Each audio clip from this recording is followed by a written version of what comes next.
2017 periode 2022. Selamat pagi, Cak Maskur. Selamat pagi, Mas Faiz, apa kabar? Alhamdulillah, sehat, Pak Cak. Sehat. Baik, Cak Maskur ini saat ini juga sebagai Direktur Perhimpunan Pengembangan Pesantren dan Masyarakat, ya. Dan juga pernah menjadi Koordinator Nasional di Jaringan Pendidikan Pemilih untuk Rakyat. Baik, tanpa berlama-lama lagi, kita langsung saja masuk ke sesi materi penyampaian. Seperti yang saya sampaikan tadi, untuk yang pertama akan disampaikan oleh Pak Frits Edward Siregar. Untuk Pak Frits, waktu dan tempat dipersilakan. Ya, apakah suara saya dapat didengar dengan baik, Mas?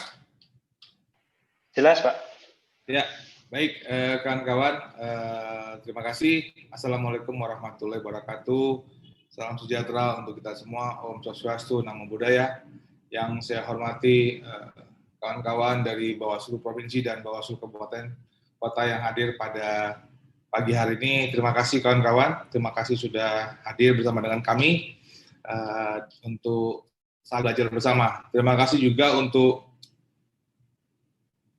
kasih untuk kawan-kawan dari Facebook yang sudah melaksanakan kegiatan dan juga dari CFDS UGM dan juga kepada para narasumber. Ada Mas Ruben tadi, ada Mbak Novi, ada Mbak Karisa, dan juga ada Cak Maskur dan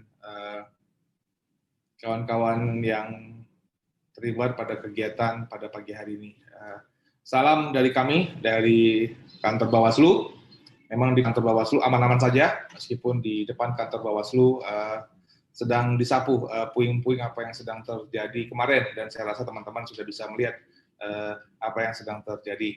Kita berdoa agar negara kita akan selalu aman sampai dengan akhir daripada yang sedang kita lakukan. Karena mau tidak mau bahwa apa yang kita diskusikan juga sangat berhubungan bagaimana cara untuk mengatasi hoax dan ujaran kebencian yang sedang akan melanda. Bapak Ibu sekalian, saya berbicara dalam konteks Bawaslu karena kebanyakan yang menjadi peserta pada hari ini adalah Bawaslu dan kita punya concern untuk mengawasi di media sosial. Kalau saya mengatakannya mengawasi konten internet. Karena konten internet itu masuk dalam media daring dan juga media sosial. Dan konten internet itu juga masuk dalam kategori MOE yang kita laksanakan antara Kominfo, KPU, dan juga Bawaslu, di mana berbagai platform juga ikut melakukan deklarasi terkait dengan pengawasan konten internet. Jadi, meskipun nanti yang akan dibahas oleh teman-teman para narasumber itu terkait dengan media sosial, tapi kita yang menjadi objek dari pengawasan adalah konten internet.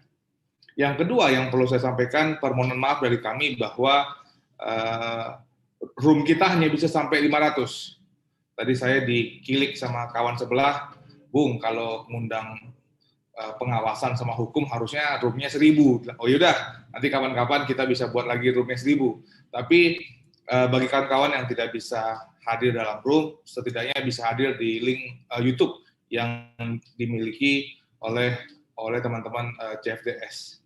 Yang ketiga kawan-kawan, saya mungkin akan menyampaikan sedikit pemaparan, tidak semua, tapi nanti pemaparan saya bisa teman-teman bisa lihat dan juga bisa dipelajari lebih lanjut. Pada saat ini kami sedang menyusun SE surat edaran terkait dengan pengawasan konten internet. Mudah-mudahan nanti siang SE tersebut bisa teman-teman terima sebagai dasar petunjuk teknis untuk melaksanakan pengawasan konten internet. Jadi saya akan selalu memakai term konten internet karena konten internet itu bisa masuk dalam kategori media daring dan media sosial. Kawan-kawan sekalian, kawan-kawan narasumber dan juga teman-teman Bawaslu Kabupaten Kota dan Bawaslu Provinsi, yang hadir, serta kawan-kawan mungkin ada Panwaslu kecamatan juga yang hadir. Kami melihat seperti ini. Kalau kita mengacu kepada kondisi sekarang, tidak dapat kita pungkiri bahwa penggunaan media akan semakin meningkat. Meskipun kalau kita mengacu kepada 10 hari pertama dari masa kampanye kemarin, 95% dari paslon itu masih mempergunakan cara tradisional ataupun tatap muka ataupun melakukan pertemuan langsung dengan para paslonnya. Dengan para konstituennya. Selama 10 hari kampanye pertama ada 9.189 pertemuan ataupun kegiatan yang sudah dilakukan, dan itu pertemuan tatap muka.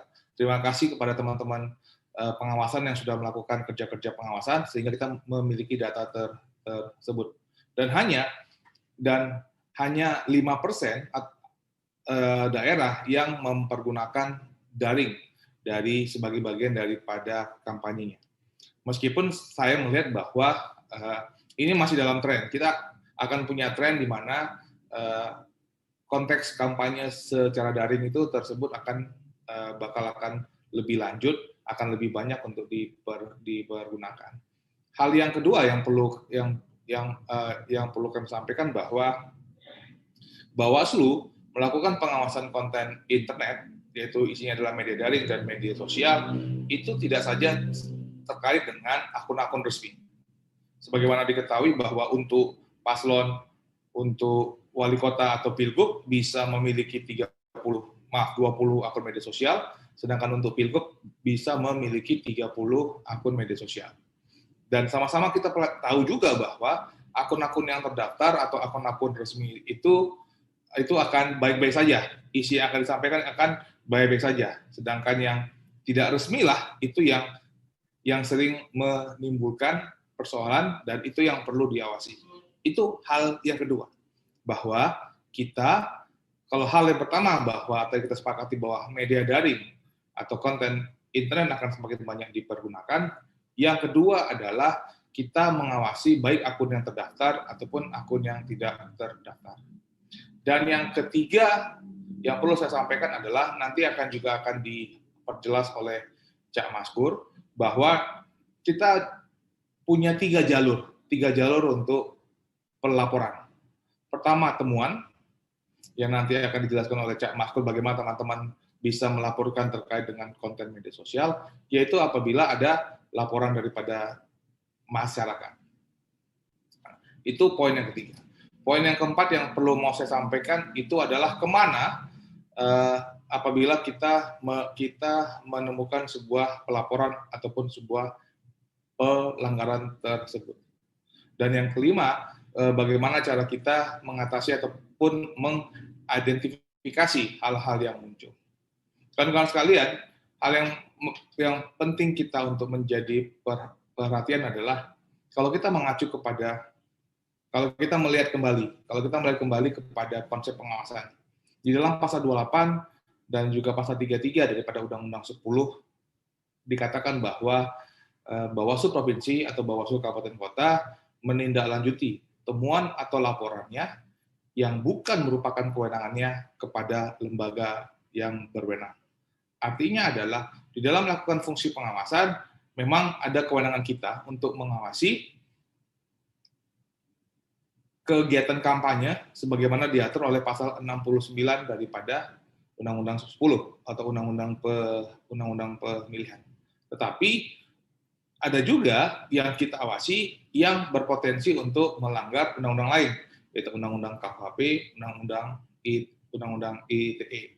Dan itulah yang akan kita tindak lanjuti dan kita teruskan kepada lembaga lain. Nah, izinkan saya untuk 10 menit ke depan, dalam waktu yang tidak terlalu panjang, untuk menyampaikan beberapa hal screen kepada Bapak Ibu sekalian. Kok banyak ya saya punya. Bentar.